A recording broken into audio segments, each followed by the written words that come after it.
Welcome students. So this is the fourth video of this chapter biomolecules. So this is last video also because today we are going to complete this chapter, this biomolecules, because we completed the carbohydrates, especially that glucose, fructose, disaccharides, polysaccharides in details. We completed that part, and also we completed this proteins. Okay, so now let's we will move ahead and we will talk about the nucleic acids. Okay, so what these nucleic acids are, let's understand this.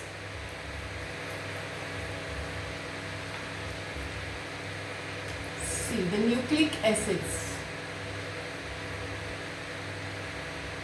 Nucleic acids, as the word itself is giving you hint about where exactly they are situated in the nucleus. Okay, so in the nucleus the chromosome is present, and chromosomes is composed of this DNA and RNA. Okay, so let's understand completely the DNA role of this DNA, the structure of this DNA, and also about RNA. We are going to nicely discuss about these two nucleic acids. Okay, so let's see the full form first. DNA and this RNA. Okay, so deoxyribonucleic acid. Ribonucleic acid. This is the full form of DNA, and RNA is ribonucleic acid. Why they are actually having this name, that also we will understand. The structure only will give you idea about. See why this deoxyribose, this word we are using here in case of this DNA and RNA also. So the answer you are going to get by seeing the structure. Okay, so let's see. The DNA is actually the DNA is the hereditary material. Okay, hereditary material means suppose the traits will be transmitted from one generation to other. So this DNA is responsible for this. Okay, DNA, this word you might have heard in different movies also, or different that cases we heard about different in news also. You might have heard that, okay, DNA test. So for paternity, that test also we are using this DNA. So DNA means what? See, that actually is this DNA will be in case of suppose the parents or their grandparents, or for means their ancestors. So what exactly is happening here? So from one generation to the other, these traits will be generated, the few of the qualities or few of the features. Okay, so you might have heard that, okay, that your nose is resembling your nose is resembling your father's nose, like that. Your eyes are exactly like your mother's eye. So you might have heard of like this. The people are saying okay, this feature is resembling. So why this? What is the reason for this resemblance? So the DNA is responsible for this. Okay, so what exactly is happening here? The DNA is replicating, it is duplicating, exactly the same will be replicated, and then some of the suppose blue eyes or black eyes or brown eyes, like that, you cannot actually predict if the parents are having the black eyes, the daughter or son may or may not have the black eyes. Means the blue eyes also you also can see. Why? Because some of the traits, they are actually expressed and some are not. So that depends. Okay, various different factors are there. The biologic that those students are knowing, means the details are known to them. So we are only considering what exactly this in chemistry part, the structure is given, and the role, of course we will discuss the role also, and see the functions of this RNA. So everything we will talk about this DNA and RNA in this video. And after this, after completing this nucleic acid, we will discuss about vitamins and then the hormones, little bit about the hormones, because this actually is means very much reduced part in this syllabus. You are not having this vitamins, hormones in details, but a little bit of that, just rough idea I am going to give you in this video only. So let's start this. Nucleic acid. Okay, so the deoxyribonucleic acid, this is the full form of DNA, and RNA is for RNA is ribonucleic acid. Okay, now see the DNA when it is after hydrolysis. Okay, after hydrolysis of DNA, you are going to get in NCERT textbook also. You are actually given one question that okay, what exactly will be the hydrolysis products if thymine is present as the nitrogenous base. Okay, so in that case you will get what the answer will be. So after completing this part, you will be able to answer that. Okay. So after hydrolysis of DNA, we are going to get a pentose sugar, okay, plus nitrogenous base,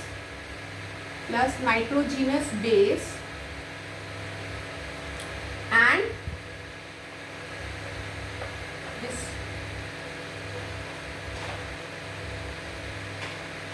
phosphate group.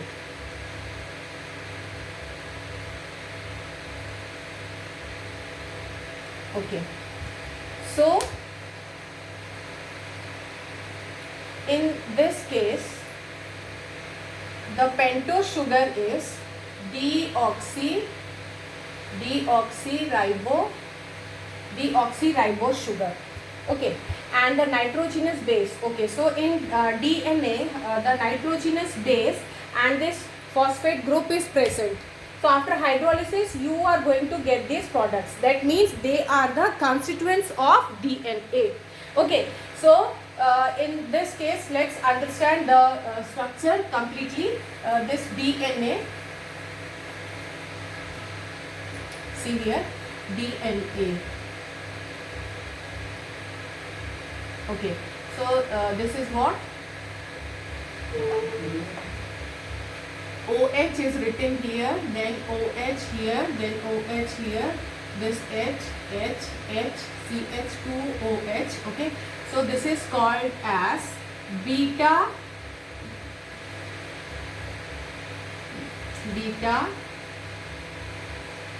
2.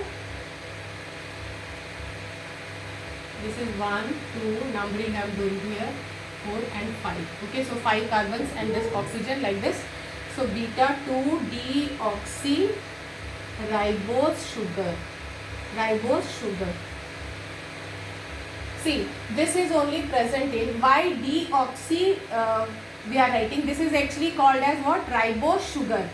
2 deoxy means if we are actually removing this oxygen. Okay, so this will become what? 2 deoxyribose sugar.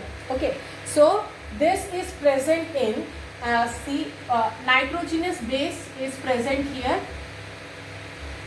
If you want, you can write like this. Okay, and here you are having base, nitrogenous base. Okay, and we are actually numbering this sugar as 1 dash, 2 dash, 3 dash, 4 dash and 5 dash, or 1 this prime, 2 prime, 3 prime, like that also we are saying.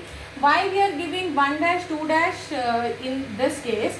Because this nitrogenous sugar, nitrogenous base also will be given, means will be numbered like this 1, 2, 3, 4 in order to get rid of this confusion. Okay, you won't be able to understand C1 means what. Okay, C1 here also is present, C1 here also is present. That is why in this case, see, in nitrogenous base we are giving the numbers 1, 2, 3, 4 like that, and in case of this, see, in this pentose sugar or deoxyribonucleic this, sorry, deoxyribose sugar. In this case, the deoxy word is telling you that oxygen which was present here.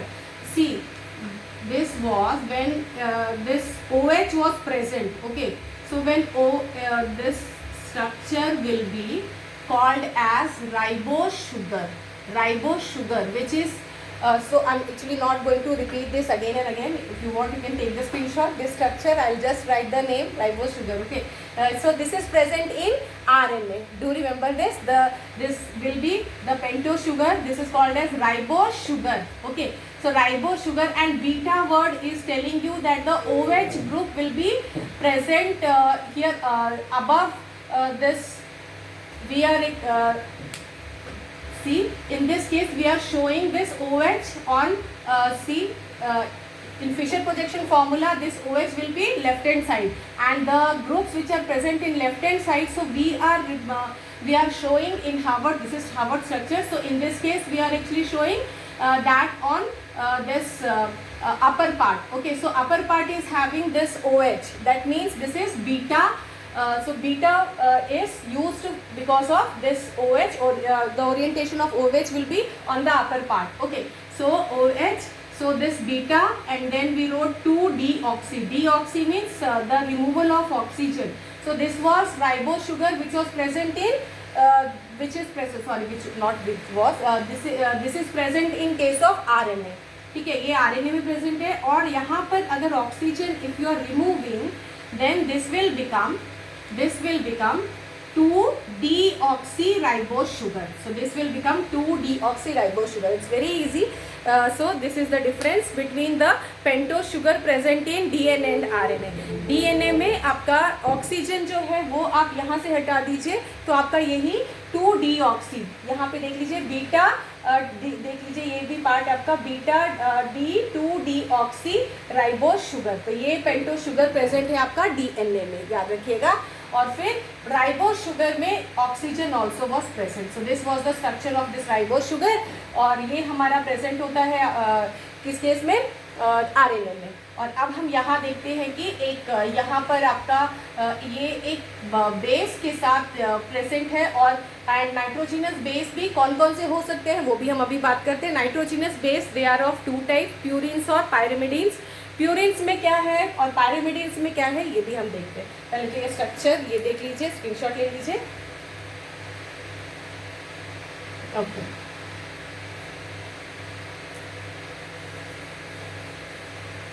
Okay, यहाँ पर आपका एक है nucleoside और दूसरा है nucleotide. दोनों क्या है इनको भी देख लें. Nucleoside is pentose sugar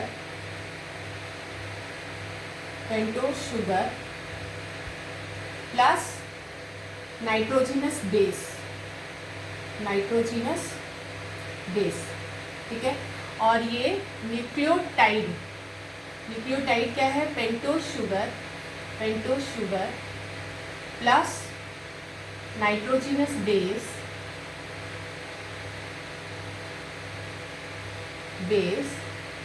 plus phosphate group या फॉस्फोरिक एसिड.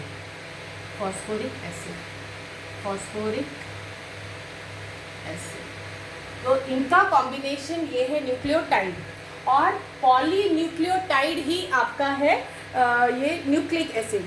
DNA और RNA ये क्या है, ये पॉलीन्यूक्लियोटाइड, मतलब न्यूक्लियोटाइड का कॉम्बिनेशन. जैसे पहला हमने देखा था पॉलीसैकेराइड्स यानी कार्बोहाइड्रेट्स बन रहे थे. फिर हमने देखा पॉलीपेप्टाइड यानी प्रोटीन्स बन रहे थे हमारे. और वैसे ही अब यहाँ पे this is also polynucleotide. So polynucleotide this will give rise to this DNA. Okay, now DNA, yeah. Okay, so nucleoside and nucleotide. So this polynucleotide only will give rise to this nucleic acid, DNA. Okay, so DNA is formed by the combination of this nucleotide. तो देख लेते हैं कैसे बनता है. यहाँ पे सबसे पहले न्यूक्लियोसाइड और न्यूक्लियोटाइड. तो न्यूक्लियोसाइड क्या है, the pentose sugar plus nitrogenous base.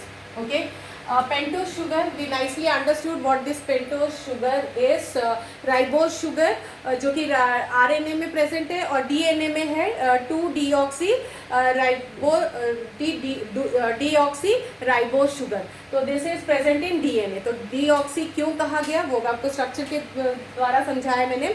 यहाँ पर आप ये देख लीजिए नाइट्रोजिनस बेस. तो ये है क्या, चेक कीजिए यहाँ. नाइट्रोजिनस बेस देखिए, nitrogenous base are of 2 types. Nitrogenous base, okay. तो ये है आपके प्यूरीन्स और पायरिमिडीन्स. प्यूरीन्स और पायरिमिडीन्स. प्यूरीन्स में देख लीजिए क्या क्या प्रेजेंट है.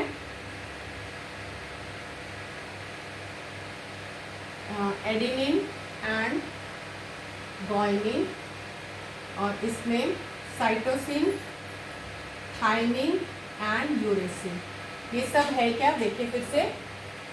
प्यूरीन्स, दिस इज साइटोसिन, थाइमिन और यूरेसिल. ये प्यूरीन्स के अंतर्गत आएगा. और एडिनाइन, एडिनाइन और गुआनिन ये आपका पायरिमिडीन्स के अंतर्गत. ठीक है, तो ये दो नाइट्रोजिनस बेस, दो टाइप्स के, प्यूरीन्स और pyrimidines. And this combination you will see in case of nitrogenous base. अब यहाँ पर ये बहुत ध्यान से देखिएगा. डीएनए में DNA is having A, T, C, G. Okay, adenine, thymine, cytosine और गुआनिन. सो ये आपके नाइट्रोजिनस बेस. ये आपको नया लग रहा होगा ये नाम बहुत, और इसका स्ट्रक्चर और भी कॉम्प्लेक्स है. तो nobody will ask you the structure. ठीक है, स्ट्रक्चर. और नाइट्रोजिनस बेस मतलब नाइट्रोजिनस बेस यहाँ है क्या कि आपका जो हेट्रोसाइक्लिक कंपाउंड, जैसे पिरिमिडीन, तो पायरिमिडीन्स और पिरिमिडीन्स what ever you want you can से. तो पायरिमिडीन्स में क्या है, कार्बन कार्बन और फिर बीच में आपका nitrogen is situated. So heterocyclic. तो वैसे ही heterocyclic structures you will have.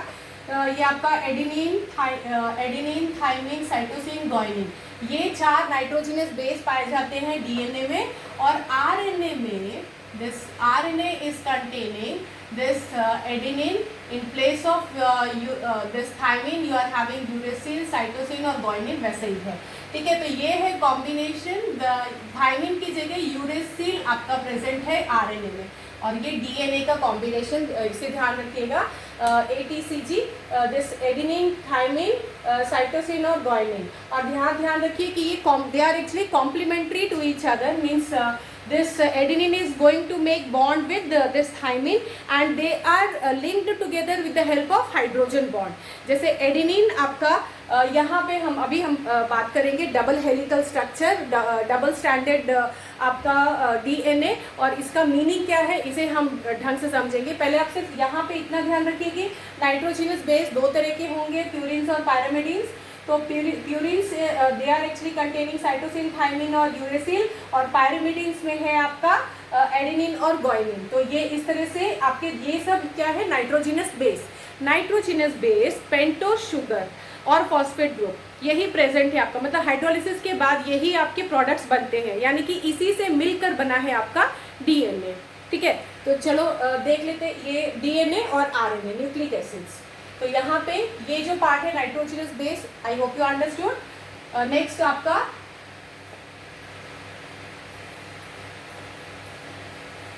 देखिए यहाँ पर Watson and Crick model of this DNA. So Watson and Crick, he actually said that this is the double helical structure of this. Oh, sorry that it is not that good. देख लीजिए, इस तरह से बना लीजिए आप, जैसा भी हो. यहाँ ध्यान रखिएगा, ये जो है आपका यहाँ से यहाँ कॉम्प्लीमेंट्री है. मतलब ये एडेनिन थाइमिन के साथ, ये साइटोसिन गुआनिन के साथ, यहाँ एडेनिन हमेशा थाइमिन के साथ. और ये कभी भी आपका ये एडेनिन कभी भी साइटोसिन के साथ बॉन्ड नहीं बनाएगा. हमेशा और हमेशा एडेनिन थाइमिन के साथ, साइटोसिन आपका गुआनिन के साथ. तो this only will be the this only will be the sequence. Okay, हाँ, ये complementary basis we are actually saying to them. ठीक है, तो ये जो पार्ट है आपका इस तरह से डबल स्टैंडर्ड, ये DNA इस डबल स्टैंडर्ड, इस तरह से इनका कॉम्बिनेशन। और ये वॉटसन एंड क्रिक ने दिया था ये मॉडल, देख लीजिएगा, वॉटसन एंड क्रिक, ये इस तरह से double standard, DNA double standard होते हैं, RNA सिंगल स्टैंडर्ड होंगे। और आपका यहाँ पर एक क्वेश्चन भी है NCERT में कि क्वांटिटेटिवली आपका RNA में, DNA में तो हम क्वांटिटी भी कितना प्रेजेंट होगा नाइट्रोजनस बेस का वो भी हम प्रिडिक्ट कर पाते हैं।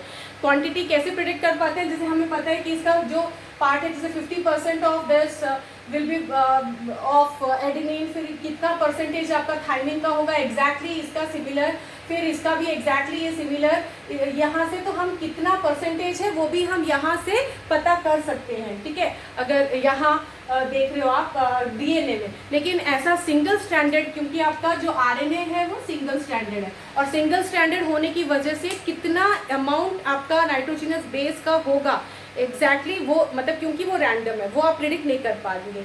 यहाँ पे इसका क्वांटिटी भी प्रेजेंट कितना है वो भी आप आसानी से यहाँ पे प्रिडिक्ट कर पाएंगे, ठीक है। तो ये जो पार्ट है ये आपका ये जो स्ट्रक्चर है ये आपको बता रहा है कि एडेनिन थाइमिन, और हमेशा यहाँ से भी आपको क्वेश्चन मिल सकता है कि this actually this first means this strand is how it is bonded with or how it is linked with the other strand, ये कौन है जो इनको बांधे रख रहा है, तो उसके लिए आप क्या बोलोगे, this is actually hydrogen bond, hydrogen bond is keeping them together. तो हाइड्रोजन बॉन्ड भी ध्यान रखिएगा, एक जैसे आपका एडेनिन और थाइमिन के बीच में double bond is present, double bond यानी दो हाइड्रोजन बॉन्ड इनके बीच में प्रेजेंट है, साइटोसिन और ग्वानिन के बीच में 3, बहुत ध्यान रखिएगा, यहाँ पे आपका 2 हाइड्रोजन बॉन्ड और यहाँ पे 3 hydrogen bond is present between cytosine and guanine. ये बहुत ध्यान से ये चीज़ आपको 1 मार्क्स क्वेश्चन में भी आ सकता है, तो देख लीजिएगा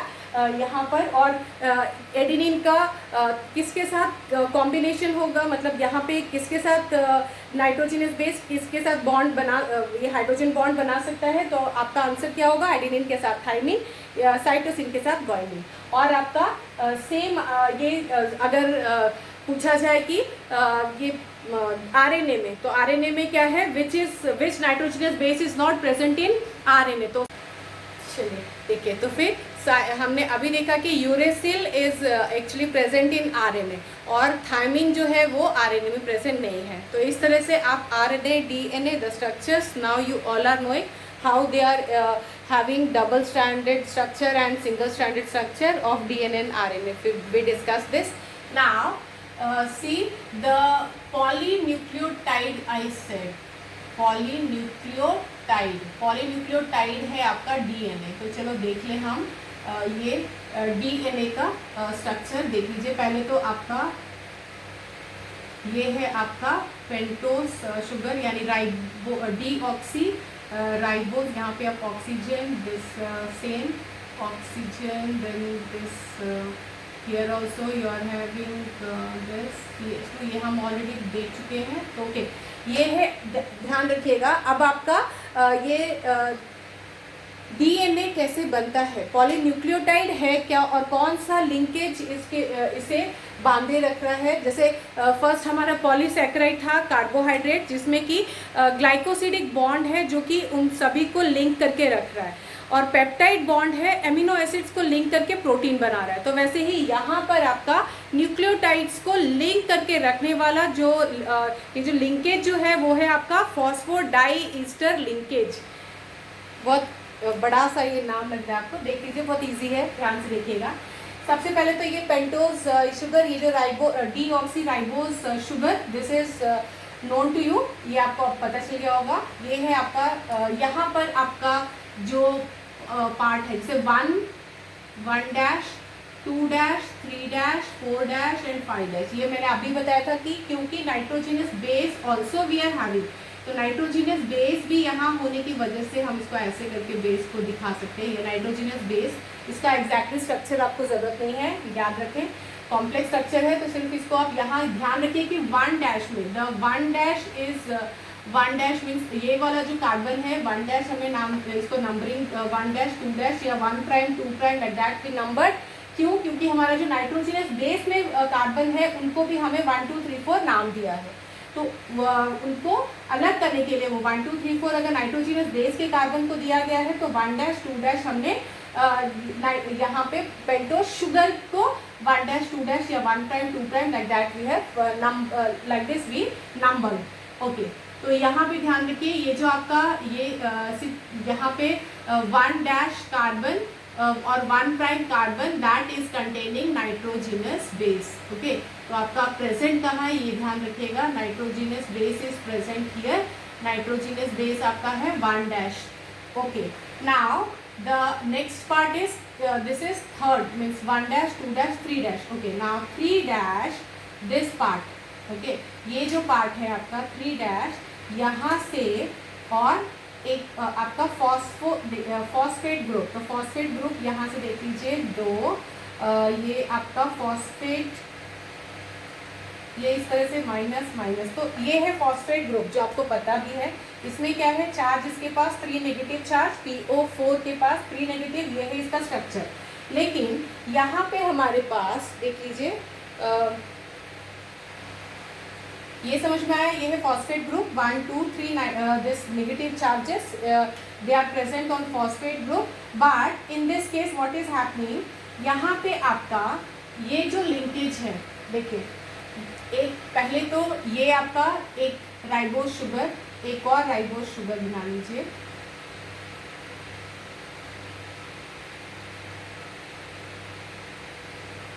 इस तरह से ये आपका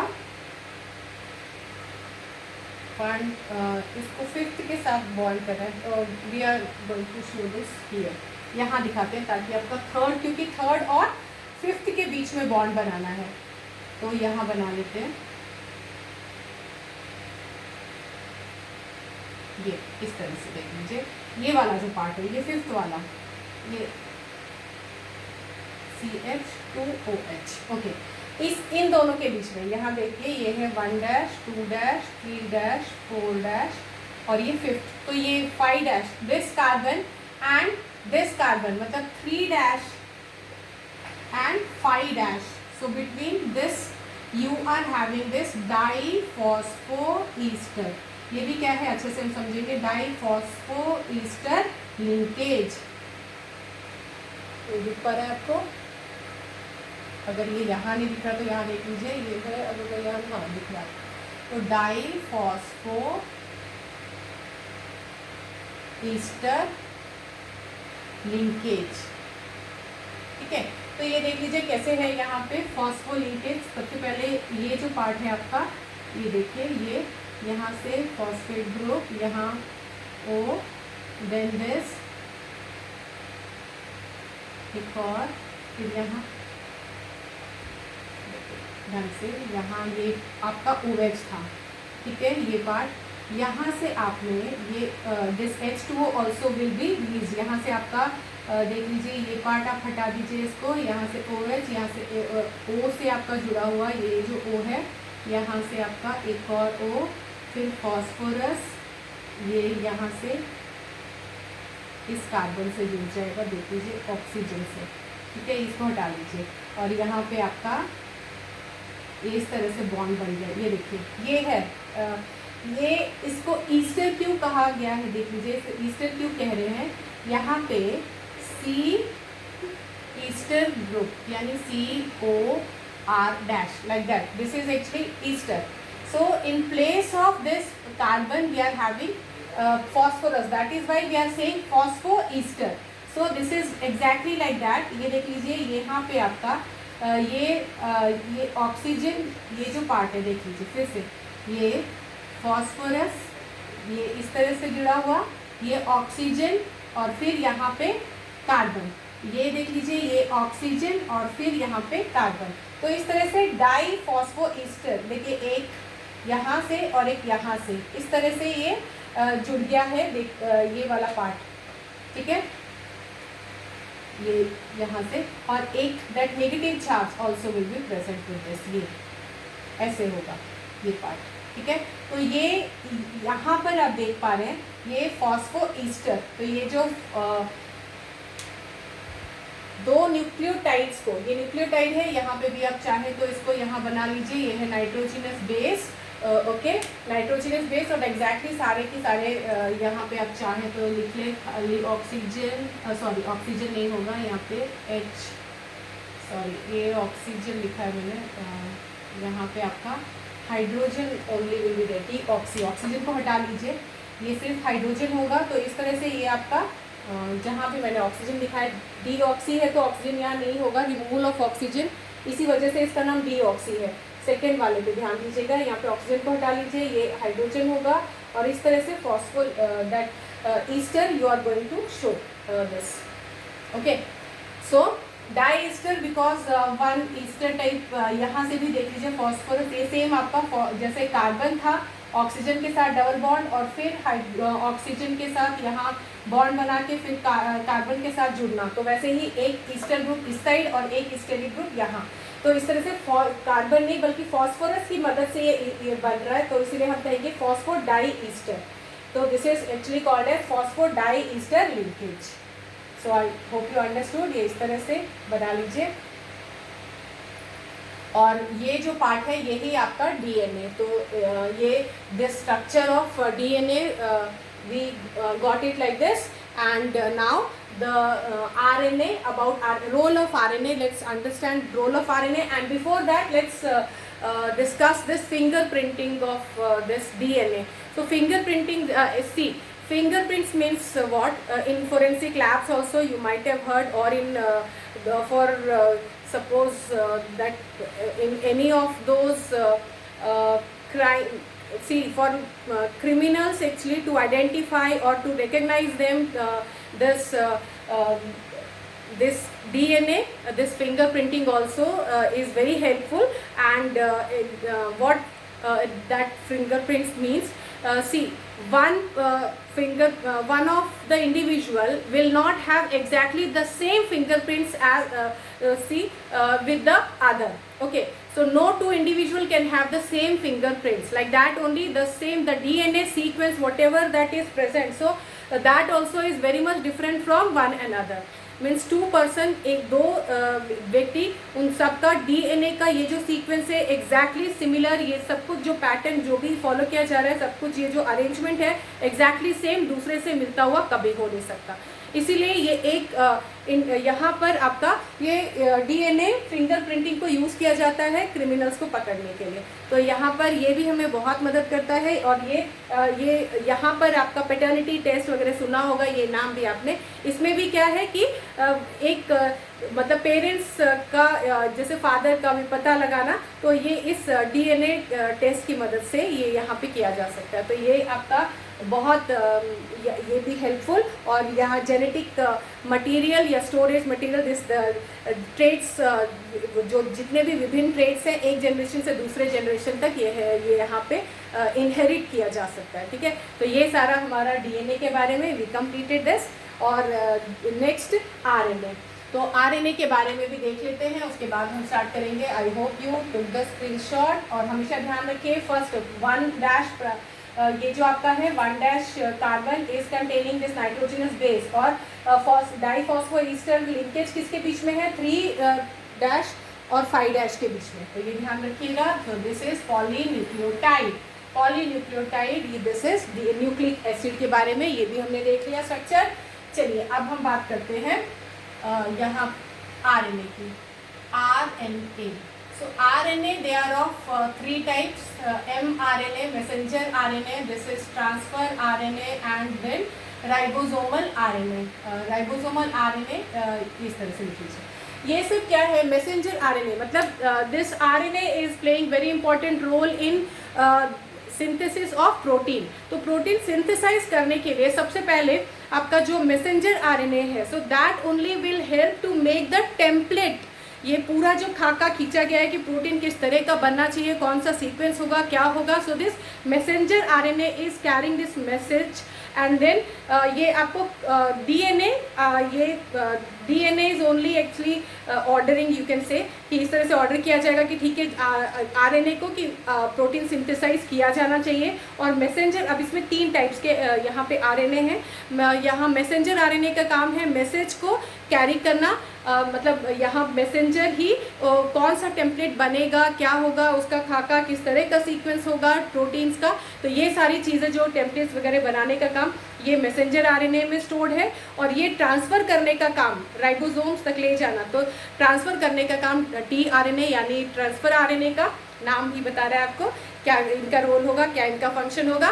और फिर राइबोसोमल आरएनए, तो राइबोसोमल आरएनए यहाँ पे ही आपका, आप ये कह सकते हैं कि ये आरएनए जो है, इस टाइप का आरएनए, यही आपका कैटेलाइज करेगा प्रोटीन सिंथेसिस को, ठीक है। तो ये कैटलिस्ट यहाँ पे प्रोटीन को बनाने का काम ये यहाँ पे राइबोसोमल आरएनए का होगा। तो इस तरह से protein synthesis that will be carried out by this different types of RNS. तो ये था आपका that nucleic acids we completed, and then let's study about this vitamins little bit verbally I'll tell you all the deficiency diseases, क्योंकि ये competitive exams वगैरह में भी आपको ज़रूरी है। आप इसके बारे में थोड़ा थोड़ा, मतलब बहुत ज़्यादा डीप में नहीं, पर थोड़ा थोड़ा आप सभी के बारे में जान लें। तो चलिए हम देख लेते हैं vitamins के बारे में सबसे पहले, उसके बाद हम बात करेंगे हार्मोन्स की, and then that will be the end of this chapter. Okay, तो यहाँ पे पहले तो आप देख लीजिए वाइटामिन्स। तो ये है क्या चीज़, vitamins. Vitamins is made up of this vital और अमीन्स। पहले ही तो ये माना जाता था वाइटल यानी बहुत इंपॉर्टेंट, तो बहुत इंपॉर्टेंट पार्ट, बहुत वाइटल ये बायोमोलिक्यूल्स। तो यहाँ पे वाइटामिन्स और अमीन्स कहा गया क्योंकि ये amino group is present, amines है ये ऐसा मान के चला गया। लेकिन बाद में वी डिस्कवर्ड कि वाइटामिन्स ऐसा नहीं है कि इसमें अमीन्स है, और इसीलिए इसको यहाँ से ES हटा के इसको वाइटामिन नाम दे दिया है। तो vitamin, now we are actually calling it vitamin, ठीक है। ज़रूरी नहीं है कि अमीनो ग्रुप हो ही उसमें, ठीक है। तो अब ये जो पार्ट है वाइटामिन्स के बारे में यहाँ देख लेते हैं। और एक और, sorry I forgot to tell you, before vitamins let's study this enzymes part also. Enzymes, तो एंजाइम्स है क्या, एंजाइम्स आर बायोकैटलिस्ट। जल्दी से ये भी देख लीजिए क्या है ये, बायोकैटलिस्ट है।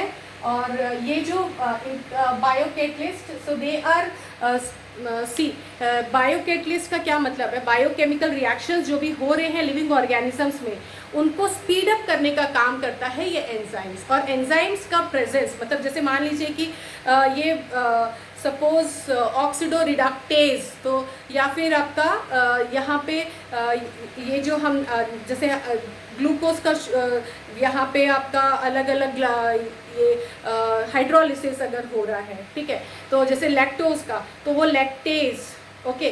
तो ये एज वर्ड आपका एंड, मतलब इस जो एंजाइम्स है वो एंड हो रहा है एज वर्ड से। और यहाँ पे आपको ये पता चल रहा है कि एक तरह का एंजाइम जो है वो पूरे जो केमिकल रिएक्शन से एक स्पेसिफिक तरह का, और इसका बहुत ही highly specific in nature these enzymes are. तो इतना स्पेसिफिक नेचर है कि एक ही तरह का एंजाइम दूसरे तरह के एंजाइम को बिल्कुल भी वो एंटरटेन नहीं करेगा। मतलब जैसे एक example, for example you can say कि एक आपका यूरिएज जो है, ठीक है, यूरिएज, तो यूरिएज जो है ये this is actually helping you in see, urease जो है वो आपका हाइड्रोलिसिस यूरिया के केस में आप देख पा रहे हो। लेकिन जैसे ही ये एन मिथाइल यूरिया, ये यूरिएज जो है ये यूरिया को तो हाइड्रोलिसिस में काम दे रहा है, लेकिन अगर वो N methyl urea, okay, N methyl urea को बिल्कुल भी हाइड्रोलाइज करने नहीं वाला ये, ठीक है।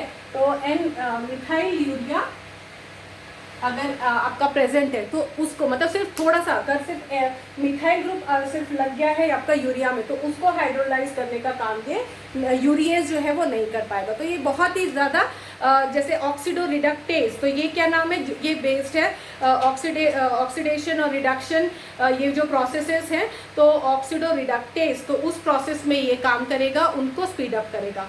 और इसकी जो स्पेशलिटी है वो क्या है, तो स्पेसिफिसिटी, इसकी प्रॉपर्टी बहुत ये स्पेसिफिक नेचर है इसका, स्पेसिफिसिटी। दूसरा है हाईली एफिशिएंट, ओके, तो एफिशिएंसी भी इसकी बहुत ज़्यादा है। जैसे ये कोई भी बायोकेमिकल रिएक्शन जो इसकी एब्सेंस में अगर हो तो वो बहुत कई घंटे लेगी, कई दिन ले लेगी, जैसे digestion of food, so that also will be carried out in means number of days, okay.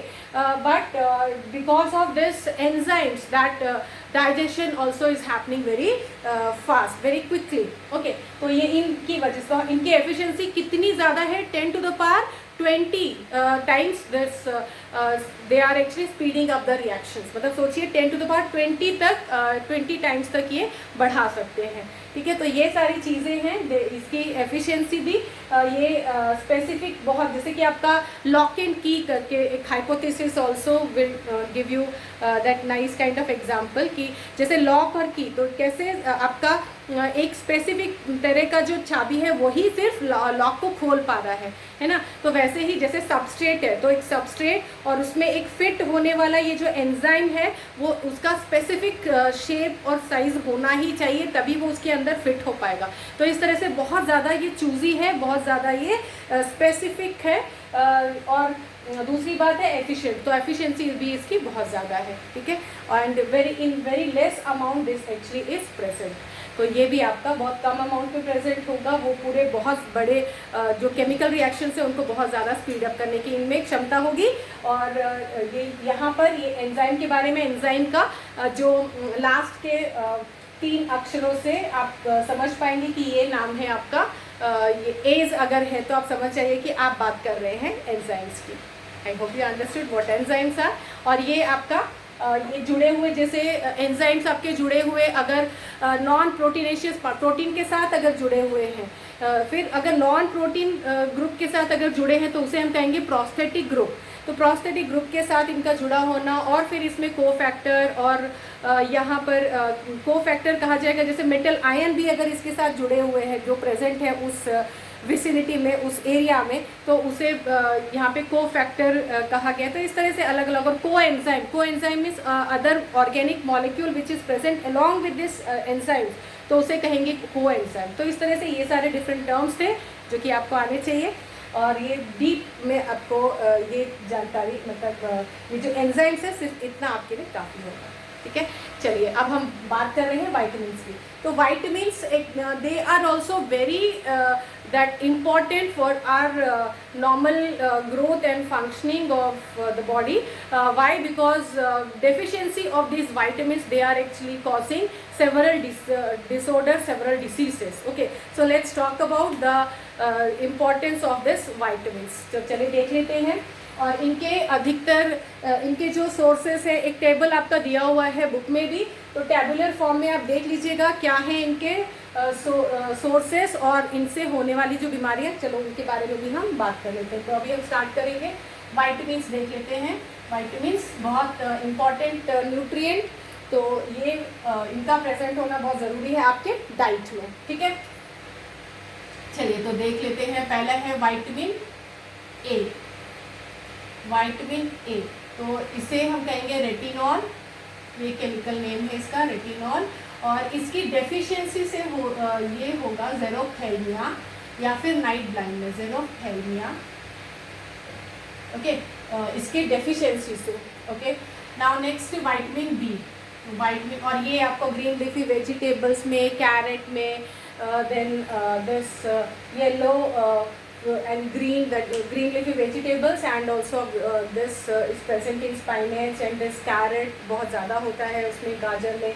और इस तरह से पीले फलों में, पीले जो जितने भी हैं उनमें ये वाइटामिन ए पाया जाता है. ठीक है, चलिए अब हम देख लेते हैं वाइटामिन बी. तो vitamin B actually this is called as vitamin B complex. क्यों कॉम्प्लेक्स कहा जाता है? क्योंकि वाइटामिन बी बहुत सारे अलग अलग इसके वैरायटीज़ हैं. जैसे B1 इज कॉल्ड थायमिन, ये B1 है थायमिन, इसकी डेफिशिएंसी से हो जाएगा बेरी. फिर आपका B2 है राइबोफ्लेविन. फिर B3, so this is niacin. B3 ये है आपका नियासिन. फिर है आपका B6 pyridoxine. Okay, B9 folic acid. B12 देखिए बहुत इंपॉर्टेंट आपका B12, ध्यान से देखिएगा, ये यहाँ लिखते हैं B12. तो B12 को कहते हैं cyanocobal. Why this is very important, cyanocobalamin. इसका जैसे हमारी साइनोकोबालेमाइन, तो इसका हमारी बॉडी में होना बहुत ज़रूरी है. क्यों? क्योंकि ये जो पार्ट है इसकी कमी से आपका पर्निशियस एनीमिया हो सकता है. तो इसको यहाँ पर आपका ये वाला जो पार्ट है, so this B12, okay, so this is very important part, so this should be included in your that diet. ये सारे sources जो हैं इसके sources इसके east में and this green leafy that vegetables और the cereals, तो इन सब में ये आपके different ये sources हैं vitamin B के। और आप यहाँ पे बहुत ये ध्यान दीजिएगा कि एक fat soluble vitamins दो categories हैं आपके, फैट सॉल्युबल वाइटामिन जो कि A, D, E and K, और दूसरा क्या है फैट सॉल्युबल, और दूसरा है आपका वाटर सॉल्युबल। तो जो वाटर में घुल सकते हैं वो है आपके B और C, ठीक है। और बाकी ये फैट सॉल्युबल ये A, D, E और K बहुत ध्यान से देखिए लीजिए। और B एंड C आपके, क्योंकि यहाँ पर जो B और C जो है ये आपको ये वाटर सॉल्युबल होने की वजह से ये आपका this can not be stored in your body, that is why you need to take this citrus food and the sources of vitamin C that should be included in your diet because that vitamin C whatever will be synthesized or whatever is present in the body, so that will be excreted out in the form of urine। तो इस वजह से आपको ये intake इसका बहुत ज़रूरी है, क्योंकि ये एक्सक्रीट आउट हो जाएगा। तो रोज़ इसका सिट्रस फ्रूट या जो भी जितने विटामिन C जो है वो प्रेजेंट है आपका सिट्रस फ्रूट, और इसकी कमी से मतलब इसकी डेफिशिएंसी से होने वाली डिजीज़ है scurvy. Scurvy means the bleeding of gums, okay. तो ये सारी चीज़ें विटामिन ए हो गया, B, C, ओके। सो इसकी डेफिशिएंसी से देख लीजिए क्या है, लूजनिंग ऑफ द स्किन, और यू कैन से B1 की कमी से बेरी हो गया, परनीशियस एनीमिया इसकी वजह से, और ये सब यहाँ पे ये जो पार्ट है कोलेसिस इसकी वजह से, और कन्वल्शंस भी हो सकता है इनकी कमी से। तो विटामिन B की कमी से हमने देखा ये सारे डिसीजेस, और विटामिन C की कमी से स्कर्वी अभी जस्ट बात की। फिर हम देख लेते हैं विटामिन C को हम कहेंगे, विटामिन C का देख लेते हैं। विटामिन C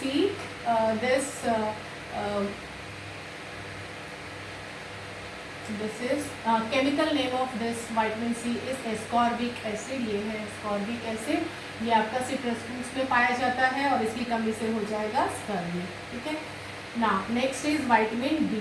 विटामिन D का केमिकल नेम इज कैल्सीफेरॉल, और ये जो है ये सनलाइट में आपका ये सनलाइट में भी प्रेजेंट है, exposure to sunlight, so that will help you in the that body will synthesize this vitamin D, okay। तो विटामिन D का सिंथेसिस आपकी बॉडी में सनलाइट की प्रेजेंस में हो सकता है, और इसके और भी इसके जो सोर्सेस है वो भी आपको लेना जैसे होगा। विटामिन D का milk also is present, egg yolk, तो that yolk also is containing this. फिर यहाँ पे ये विटामिन D इसकी कमी से देख लीजिए क्या होगा, रिकेट्स हो जाएगा बच्चों में, और osteomalacia in adults. Osteomalacia this deficiency of vitamin D will cause this osteomalacia adults में, और बच्चों में रिकेट्स, ठीक है। फिर विटामिन E, तो विटामिन E का जैसे सनफ्लावर ऑयल में विटामिन E बहुत प्रचुर मात्रा में पाया जाता है, और यहाँ पर जो विटामिन E है, so that is actually very helpful for the means vitamin E helps in the this maintenance of the skin also. Skin के लिए भी विटामिन E बहुत इम्पॉर्टेंट है, that actually helps to increase the glow, okay। So vitamin D very essential for you people, youngster definitely they are actually looking for this, they are very much conscious about this skin and all, so vitamin E helps you for this। और vitamin E का देख लीजिए ये क्या है, wheat germ oil या फिर sunflower oil, इन सब में तेल वगैरह इनमें आपका ये विटामिन E पाया जाता है, और इसको हम मतलब केमिकल नेम क्या है, दिस इज टोकोफेरोल, ठीक है, टोकोफेरोल। और यहाँ पे ये विटामिन E ये आपको हेल्पफुल है स्किन के लिए। और फिर है नेक्स्ट विटामिन K, तो विटामिन K यानी फाइलोक्विनोल, तो that is actually that is responsible for this clotting of that blood, ठीक है। तो वो क्लॉट होना शुरू हो जाएगा, मतलब उसकी भी कमी, तो विटामिन के जिसको हम कहेंगे chemical name of that vitamin के इज फाइलोक्विनोन, ठीक है। तो फाइलोक्विनोन ये है आपका केमिकल नेम के लिए। तो ये सारी चीज़ें थी, हमने बहुत ज़्यादा देख लिया, इतना है भी नहीं। तो ये सारी चीज़ें थी आपकी ये डेफिशिएंसी डिजीज सोर्सेस और इनके केमिकल नेम्स वाइटमिन्स के। चलिए अब बात कर लेते हैं हार्मोन्स। तो हार्मोन्स क्या हैं, बहुत थोड़ा सा जल्दी से देख लेते हैं। हार्मोन्स क्या है, hormones, good hormones also are present, bad hormones are also present. Hormones are actually secreted by ductless glands, ductless glands यानी एंडोक्राइन ग्लैंड्स भी आप कह सकते हैं। डक्ट के बिना जो होंगे उन ग्लैंड से ये सिक्रीट होने वाला जो केमिकल सब्सटेंस है, that only is called as hormones, that has very powerful impact on different organs of the body. तो जैसे ऑक्सीटोसिन, तो ये ऑक्सीटोसिन आपके अच्छे हार्मोन में आता है। प्रोजेस्टेरॉन, ईस्ट्रोन, टेस्टोस्टेरोन, तो ये सब चीज़ें, ये सब भी हार्मोन्स के अंतर्गत आती हैं। मेल हार्मोन जो है वो टेस्टोस्टेरोन, प्रोजेस्टेरॉन, ईस्ट्रोजन, ये सब आपका है फीमेल हार्मोन। और ये ऑक्सीटोसिन, ये गुड हार्मोन्स हम कहते हैं। डोपामाइन, ये सब हम हैप्पी हार्मोन्स कहते हैं। Oxytocin when you are actually doing exercise और something like that, so that this will be secreted. तो ये आपके अच्छे हार्मोन्स में आता है।